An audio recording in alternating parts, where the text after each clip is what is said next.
Saya ada di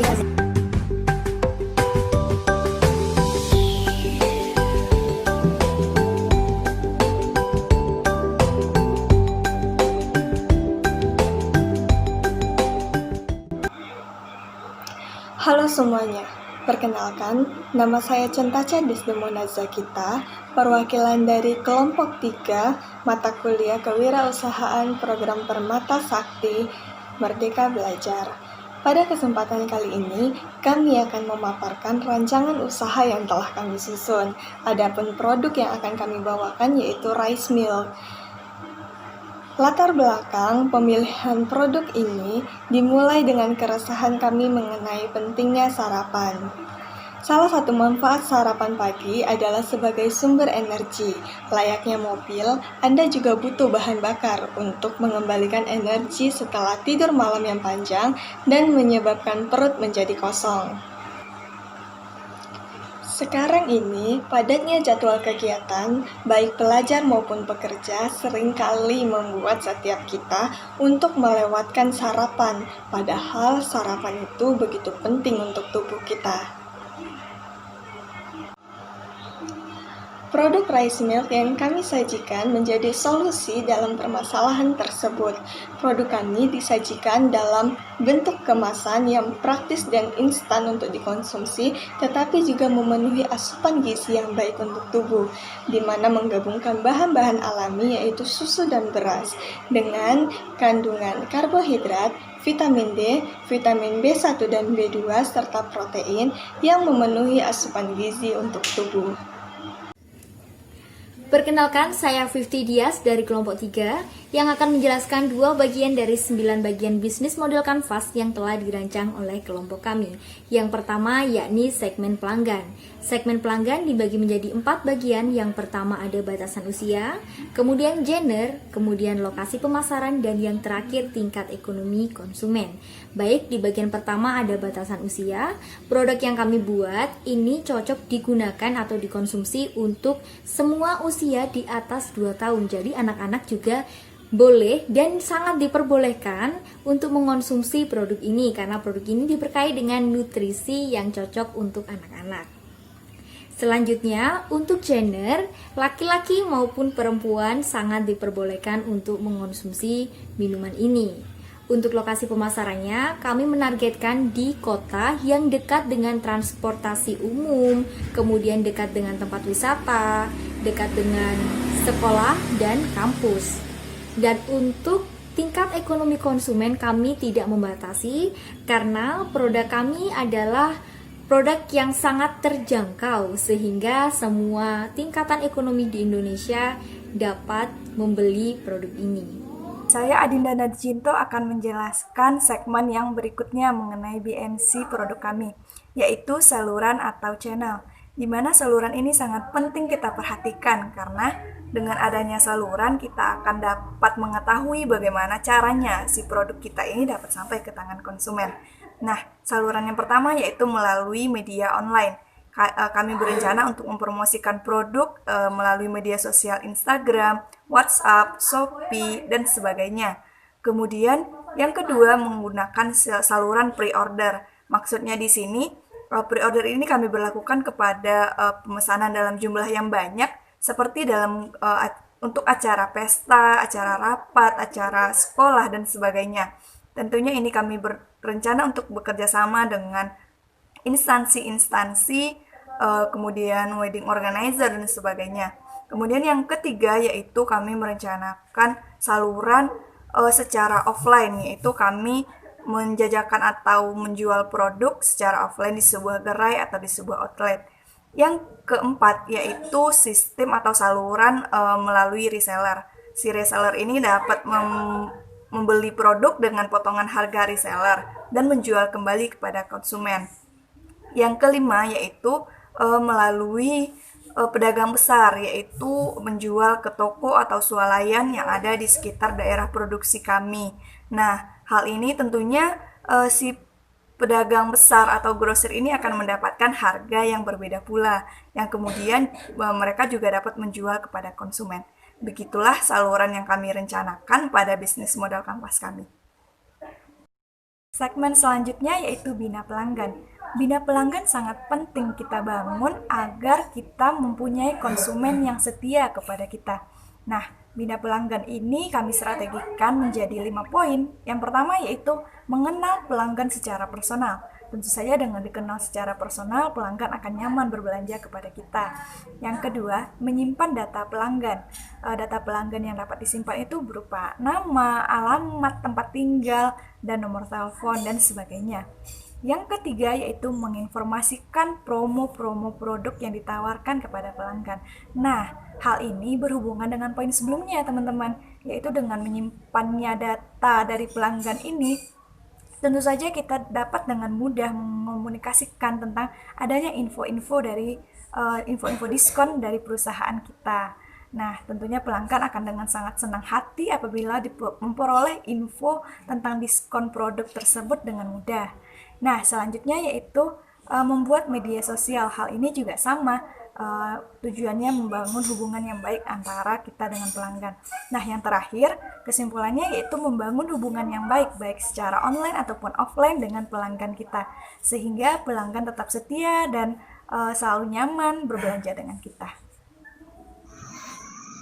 Saya Adolfina Tikulembang dan saya akan menjelaskan elemen kelima dan elemen keenam yaitu sumber penghasilan dan aktivitas utama. Yang kelima, sumber penghasilan. Penghasilan atau pendapatan yang diperoleh bersumber dari hasil penjualan yang diperoleh dari konsumen, di mana terdapat 3 kelompok konsumen, yaitu konsumen langsung, reseller, dan pedagang besar. Konsumen langsung adalah mereka yang membeli produk kita, baik langsung membeli ke outlet ataupun membeli via online dengan tujuan untuk dikonsumsi, baik dia konsumsi sendiri maupun diberikan kepada orang lain. Kemudian reseller adalah mereka yang membeli produk kita dalam jumlah banyak dengan tujuan untuk dijual kembali. Dalam hal ini, reseller bisa dari teman-teman mahasiswa yang ingin menjadi reseller maupun teman-teman yang menjadi panitia dalam suatu kegiatan organisasi. Mereka memasok produk dari kita, kemudian dijual kembali dengan tujuan untuk mendapatkan dana. Kemudian yang ketiga, pedagang besar seperti toko-toko, koperasi mahasiswa maupun swalayan yang terikat kerjasama dengan kita, di mana mereka memasok produk rice milk yang kita produksi, kemudian dijual dan disediakan di toko mereka. Untuk harga yang kita tawarkan terhadap 3 kelompok konsumen ini berbeda-beda, di mana harga yang kita tawarkan kepada reseller dan pedagang besar relatif lebih murah daripada yang kita tawarkan kepada konsumen langsung. Meskipun demikian, kita telah memperhatikan modal awal agar tidak terjadi kerugian. Kemudian yang kelima yaitu aktivitas utama. Dalam usaha rice milk ini terdapat beberapa aktivitas utama. Yang pertama yaitu penyediaan tempat. Yang kedua yaitu pengadaan alat dan bahan, Yang keenam yaitu aktivitas utama. Dalam usaha ini beberapa aktivitas yang dijalankan yaitu yang pertama persiapan tempat, yang kedua pembelian alat dan bahan yaitu peralatan dan bahan baku yang diperlukan dalam proses produksi. Kemudian yang ketiga pembuatan produk, yang keempat pengemasan produk, yang kelima, pengenalan produk kepada konsumen dapat kita lakukan secara online maupun secara offline. Secara online melalui sosial media dan secara offline menyebar proposal kepada toko atau perusahaan yang kita targetkan. Kemudian yang keenam yaitu memasarkan produk secara online maupun secara offline. Secara online dapat kita lakukan melalui sosial media atau memanfaatkan jasa penjualan online. Dan secara offline kita lakukan di outlet dan pengantaran kepada konsumen atau pemasok tetap. Kemudian yang terakhir aktivitasnya yaitu membranding produk dengan berbagai strategi promosi. Strategi branding yang dapat kita lakukan yaitu memaksimalkan penggunaan sosial media, terus mengembangkan varian rasa dan juga mengemas dengan cantik dan mengikuti tren kekinian. Demikian penjelasan dari saya terkait sumber penghasilan dan aktivitas utama.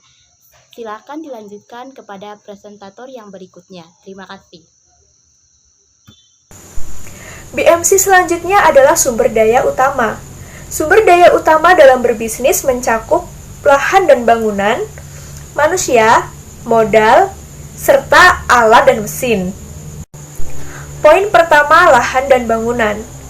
Dalam hal ini, kami menggunakan sebuah rumah kos yang digunakan sebagai tempat produksi. Poin kedua adalah modal. Kami menggunakan modal yang berasal dari tabungan dan pinjaman. Untuk poin yang ketiga, manusia. Untuk mendirikan perusahaan ini, perusahaan didirikan oleh 5 orang mahasiswa. Kemudian alat dan mesin. Alat dan mesin yang kami gunakan adalah blender, kulkas, kompor, panci, saringan, dan lain sebagainya. BMC selanjutnya adalah mitra utama. Mitra utama dalam perusahaan rice mill terdiri dari 4 sasaran kerjasama. Yang pertama adalah penjual susu. Mitra utama penjual susu digunakan untuk menunjang proses produksi dengan tujuan untuk meringankan biaya produksi yang dikeluarkan. Karena ketika kita melakukan kerjasama dengan penjual susu, kita dapat memperoleh harga yang lebih rendah dari penjual susu lainnya.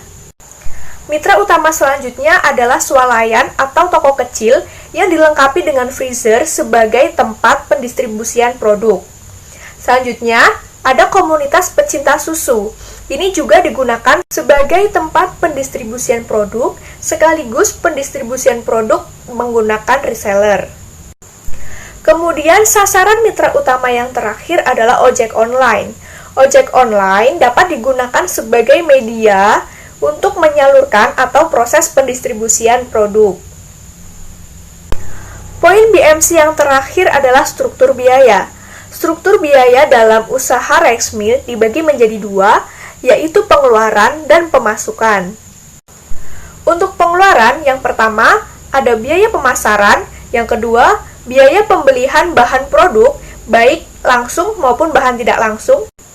Yang ketiga, biaya tempat produksi. Yang keempat, biaya pengendalian dampak lingkungan. Dan yang terakhir, biaya manajemen dan organisasi. Demikian BMC yang dapat saya jelaskan. Terima kasih.